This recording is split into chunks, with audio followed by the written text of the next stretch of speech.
So, as we already talked about, so Gradle has its own properties file, which is build.gradle, that is similar to pom.xml in Maven and build.xml in Ant. So let's look at we already touch base the differences between Ant, Maven and Gradle, but let's go further on finding out the differences between these three build frameworks and which framework can be used when, and why Gradle is more powerful, becoming more powerful these days comparing to other builders. So Ant is the first traditional build tool which was introduced in 2000, year 2000, and we call it another nice tool.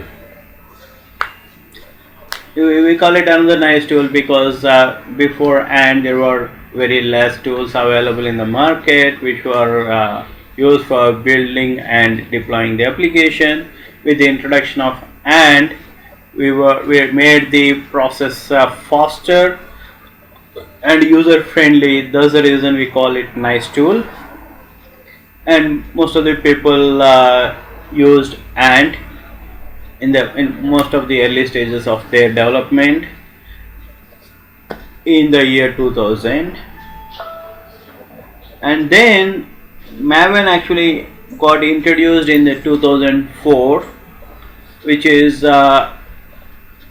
having advanced features comparing to Ant. So why Maven has arrived in the market when we already have Ant tool? So Ant tool, the major concern point with Ant tool is we have to download all the libraries into the build system, into our build path before we run the build and deploy the build.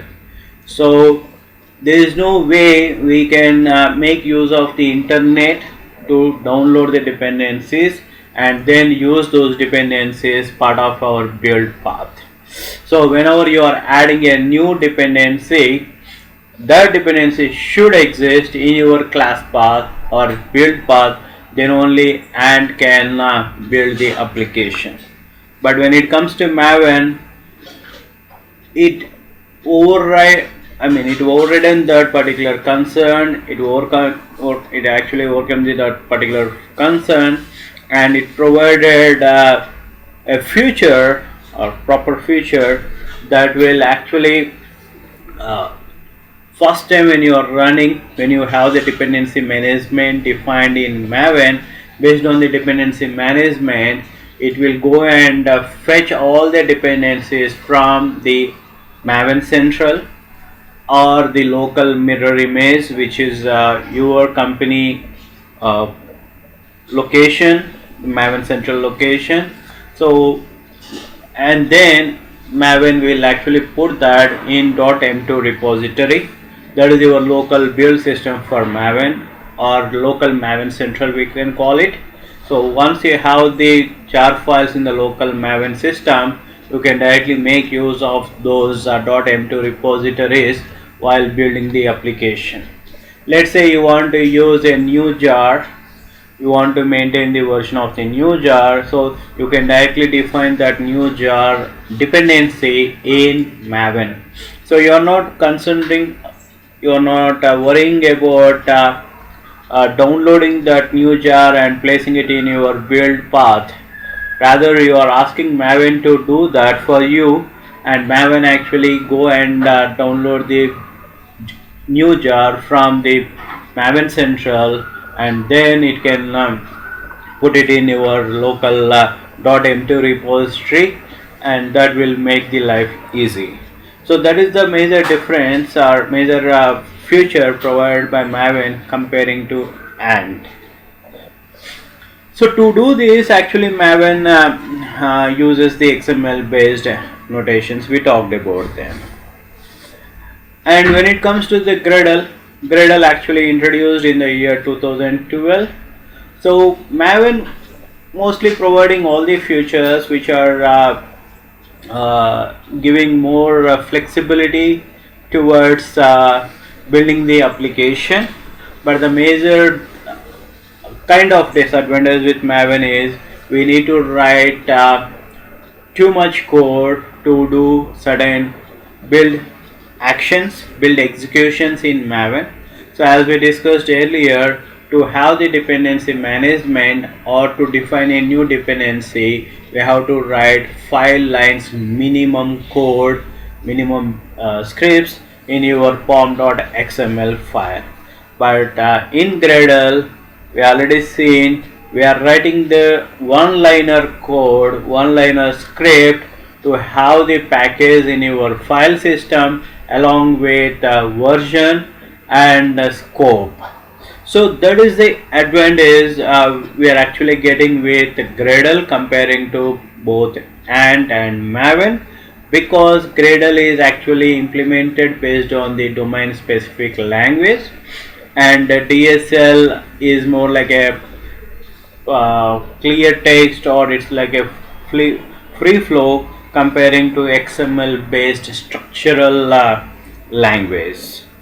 So it actually resulted a shorter and concise and clear build scripts comparing to Maven and Ant. So another disadvantage is that most of the people seen in Ant,